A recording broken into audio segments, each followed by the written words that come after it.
Hello' friends, আপোনালোকে বাৰু এইটো ৰেচিপি কেতিয়াবা ট্ৰাই কৰি চাইছেনে? মই ভাবিলোঁ অকণমান নিজৰ হোম ষ্টাইলতে ট্ৰাই কৰি চাওঁ। আজি এয়া পেষ্ট এটা বনাই ল'লোঁ। পেষ্ট এটা বনাই লওঁতে মই পিঁয়াজ, নহৰু, আদা, কাজু এনেকৈ মই পেষ্ট এটা বনাই ল'লোঁ। এতিয়া পেষ্টটো মই অকণমান ভেজিটেবল অইলত এনেকৈ অকণমান ফ্ৰাই কৰি লৈছোঁ। তেজপাতো দি দিছোঁ। তেজপাতে হালধি, নিমখ লগতে ঘৰত কৰা জিৰা গুড়ি, ধনিয়া গুড়ি আৰু গৰম মছলা গুড়ি এই গোটেইখিনি দিয়াৰ পাছত মই এতিয়া কেপচিকাম আৰু বিশেষকৈ বিলাহী টুকুৰা টুকুৰকৈ কাটি লৈছিলোঁ, সেইখিনিও একেলগে দি দিলোঁ। গোটেইখিনি সম্পূৰ্ণকৈ একেলগে মিক্স কৰি ল'ম।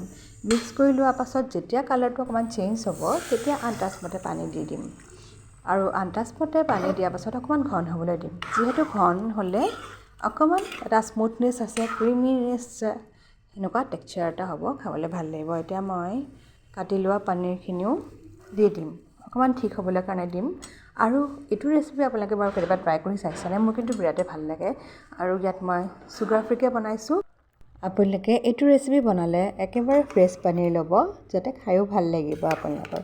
এতিয়া মই এটা স্মুথ ক্ৰিমি টেক্সচাৰ আনিবলৈ কাৰণে অকণমান দৈ আৰু খিচমিচ এনেকৈ মিক্সাৰ গ্ৰাইণ্ডাৰত মাৰি ল'লোঁ।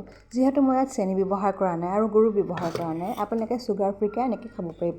খিচমিচ কিমান আচলতে ভাল আমি সকলোৱে জানো, সেইকাৰণে হেল্ডিকৈ বনাবলৈও অকণমান চেষ্টা কৰিছোঁ। ইয়াত ক্ৰীমো ইউজ কৰা নাই। এতিয়া মই অকণমান ঠিক কৰিম আৰু দেখিছেনে কালাৰবিলাক ইমান সুন্দৰ লাগিছে, এটা ক্ৰিমিনেছ গ্ৰীণ কালাৰ, ইফালে টমেট' কালাৰ। ৰেচিপিছবিলাক যদি ভাল লাগিছে প্লিজ ফ'ল' কৰি যাব।